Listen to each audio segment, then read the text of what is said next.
Pengalaman kami bersama anak-anak di rumah itu pada awal-awal kami menerapkan aturan main satu Mhm. persatu waktu itu usia 3 sampai 4 tahun ya. Mulai terjadi perlawanan-perlawanan. Oh, oke. Ya itu biasa. Nah, makanya kita buat mekanisme yang namanya reward and punishment.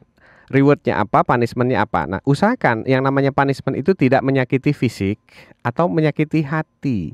Tapi diusahakan lebih kepada untuk menyalurkan emosi pemberontakan anak. Misalnya kalau kita ingin menerapkan satu aturan main ya, bangun harus pagi. Kemudian anak saya pertama kali marah, setiap bangun itu tidak mau bicara. Saya katakan nggak apa-apa nak, kamu nggak mau bicara, nggak apa-apa, itu hak gitu. Saya katakan itu haknya dedek, Mhm. itu haknya mas gitu. Ayah akan tunggu sampai kamu mau bicara. Nah saya yakin bahwa suatu ketika dia perlu saya dan perlu bicara gitu. Tapi saya juga harus memberikan haknya dia untuk protes gitu. Tapi aturan adalah aturan. Saya penegak aturan. Mhm. Jadi seorang penegak aturan yang tidak tegas ya jadinya kayak Indonesia ini. Mmm. Nah gitu. Jadi kita pandai membuat aturan tapi tidak pandai menegakkan aturan. Nah, protes-protes kecil itu akan berlangsung. Nah, tapi ternyata setelah dia terbiasa bahwa oh ayahnya selalu membuat kesepakatan, Mhm. aturan, lama-lama dia terbiasa ya. Mhm. Penolakannya itu tenggang waktunya jadi pendek gitu. Kalau tadinya misalnya seminggu dia melakukan protes ya. Sekarang itu paling ya cuma 2 hari gitu.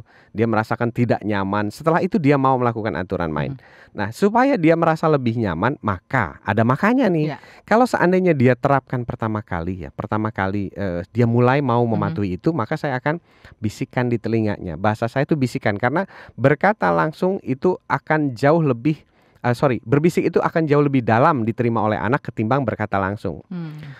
Jadi setiap anak saya mulai mau melakukan aturan, misalnya bangun pagi, Mhm. saya langsung bisik, "Hebat anak ayah hari ini. Ini anak yang paling hebat. Hari ini adalah hari paling hebat," gitu.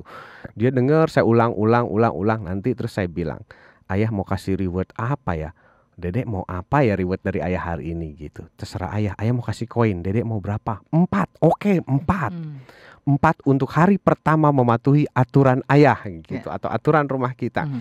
Nah, dia merasa terapresiasi. Jadi dia lupa akan pemberontakannya di Mhm. masa lalu bahwa dia tadinya tidak nyaman, tapi ternyata ya dia menemukan bahwa oh menaati aturan ayah tuh jauh lebih nyaman loh, Betul. lebih komunikatif dengan ayah, dapat Mmm. reward pula. Mhm. Habis begitu seharian saya bisa melakukan activity, diperbolehkan A, B, C, D dan sebagainya. Iya. Jadi si anak belajar bahwa oh menaati aturan itu ternyata lebih baik.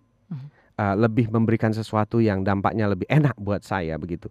Nah, bayangkan kalau kita membuat aturan dengan bentakan demi Mhm. bentakan. "Aduh kamu ini gimana? Mulai besok awas ya." Mhm. Nah, Mhm. kebanyakan kita itu menentukan atau membuat aturan itu pada saat emosi. Nah, ini syarat pertama. Aturan itu harus disosialisasikan tanpa emosi. Mhm. Jadi kalau kita masih emosi jangan dulu ngomong sama anak Mhm. kita soal Mhm. aturan deh. Waktu anak kita emosi pun begitu. Karena emosi itu adalah gerakan-gerakan otak reptil. Iya.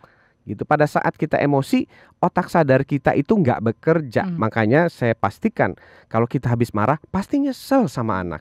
Iya. Kenapa? Karena dia bergerak dari otak reptil pindah ke otak kesadaran Mhm. manusia. Makanya Mhm. waktu kita mau nerapin aturan ya tunggu sampai kita sadar, anak kita sadar. Bicara secara sadar. Iya.